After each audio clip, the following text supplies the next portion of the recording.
दोस्तों, रावण ने बताई स्त्रियों के बारे में 8 महत्वपूर्ण बातें। और रावण मरते वक्त बता गया स्त्रियों का एक गूढ़ रहस्य। तो दोस्तों, यह सब जानने के लिए आपको इस वीडियो को अंत तक ही देखना पड़ेगा, तभी यह सब जान पाओगे। तो दोस्तों चलिए बढ़ते हैं वीडियो में आगे। तो जैसे कि दोस्तों, वास्तव में यह घटनाएं बताती हैं कि जीवन सुखद ढंग से निर्वाह किया जा सकता है यदि स्त्रियों में ये दुर्गुण न होते तो वे स्वभाव से चंचल नहीं होती।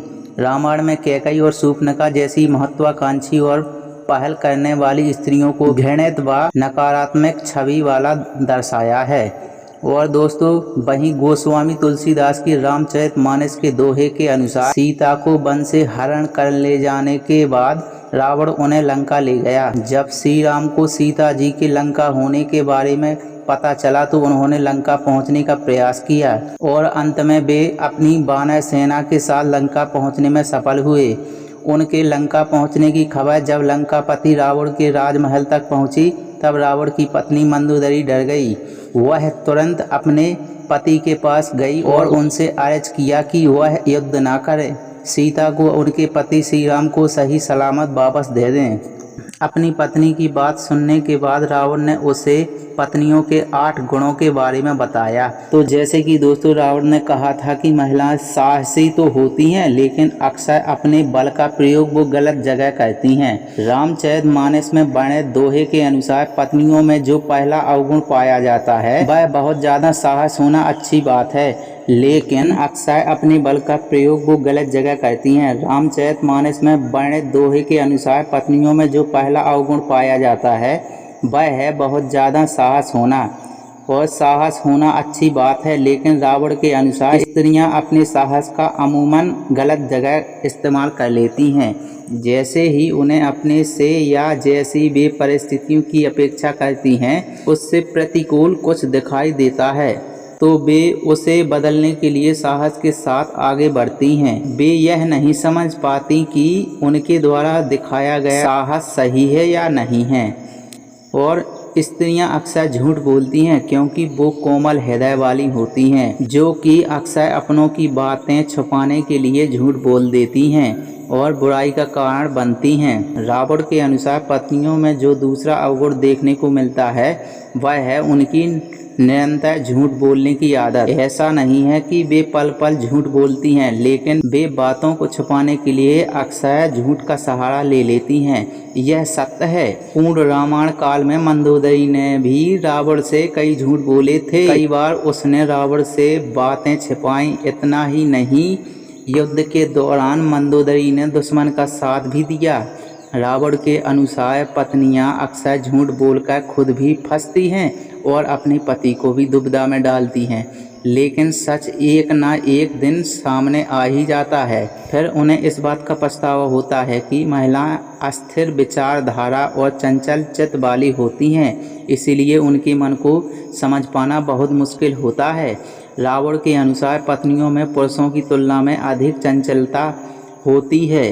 उनका मन कभी भी लंबे समय के लिए एक बात पर रुकता नहीं है। कुछ ही समय में वे अपनी ही कही बात पर मन बदल लेती हैं, जिस कारण से परिस्थितियां अस्थिर हो जाती हैं और काबू में नहीं आती हैं। और दोस्तों, महिलाएं स्वार्थी और जिद्दी होती हैं और अपनी जिद को पूरा करने के लिए वो कहानियां पढ़ने और मोह मायावी खेल भी खेल लेती हैं। रावण ने जिस चौथे अवगुण की बात कही थी उनके माया रचने का अवगुण था। उसके अनुसार स्त्रियां यह एक कला है। वे जानती हैं कि किस समय क्या करना है ताकि परिस्थितियां उनके अनुकूल हो जाएं। रावण के अनुसार स्त्रियां अपने खुद के स्वार्थों को पूरा करने के लिए कई प्रकार की माया रचती हैं।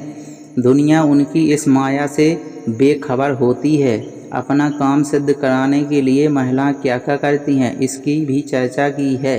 लंकापति रावण की राय में अपनी बात मनवाने के लिए स्त्रियां रूठती हैं, रुष्ट का नाटक करती हैं, कई बार प्रलोभन देती हैं और साथ ही जब जरूरत पड़े तो कार्य सिद्ध कराने के लिए सामने वाले व्यक्ति को हर तरीके से मनाती हैं, लेकिन अंत में अपना काम करवा लेती हैं। और दोस्तों, यद्यपि महिलाएं साहसी होती हैं लेकिन विकट परिस्थितियां आते ही वो बहुत जल्द हथियार डाल देती हैं। रावण ने पत्नियों के जिस 5वें अवगुण की बात कही थी वह है उनका डरपोक होना।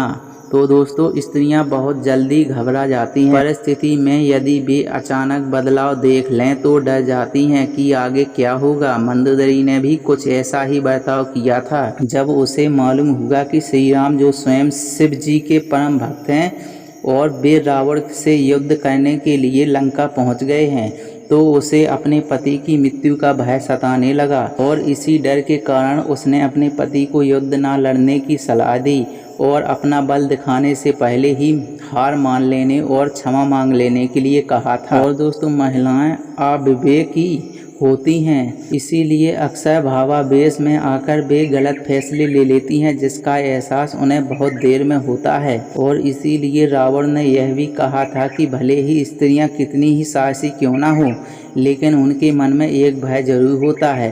यह भय उनसे अजीबोगरीब कार्य करवाता है। इस भय के कारण उनकी बुद्धि भ्रष्ट हो जाती है।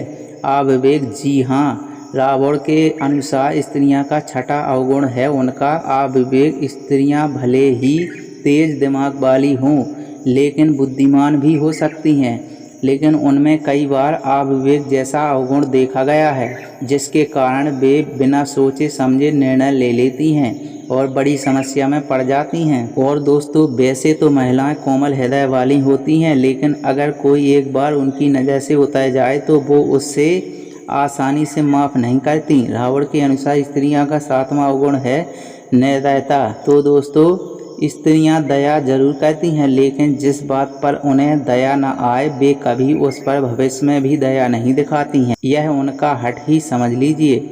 और दोस्तों रावण के मुताबिक महिलाएं भले ही कपड़ों से गहनों से खुद को सजाएं, लेकिन दिल से वो पवित्र नहीं होती हैं। वो साफ सफाई का ध्यान नहीं रखती हैं। इस कारण रावण ने महिलाओं को अपवित्र कहा था। अपवित्र, माफ़ कीजिए, आपको इस बात पर सच में बुरा लग रहा होगा, लेकिन रावण के अनुसार महिलाएं अपवित्र होती हैं, उनमें मन की साफ सफाई का अभाव नहीं होता है। तो दोस्तों आपको हमारी यह कहानी की वीडियो कैसी लगी कमेंट करके ज़रूर बताएं। और दोस्तों आपको हमारी यह कहानी की वीडियो अच्छी लगी हो तो प्लीज़ हमारी इस वीडियो को एक लाइक ज़रूर कर देना। और दोस्तों अभी तक आपने हमारे इस चैनल को सब्सक्राइब नहीं किया तो प्लीज़ हमारे इस चैनल को सब्सक्राइब जरूर कर लेना और साथ में बेल आइकन ऑल पर प्रेस जरूर कर लेना, ताकि आने वाली इसी तरह की हर कहानी की वीडियो आप तक सबसे पहले पहुंचे। तो दोस्तों तब तक के लिए धन्यवाद। मिलते हैं इसी तरह की अगली नई कहानी की वीडियो में।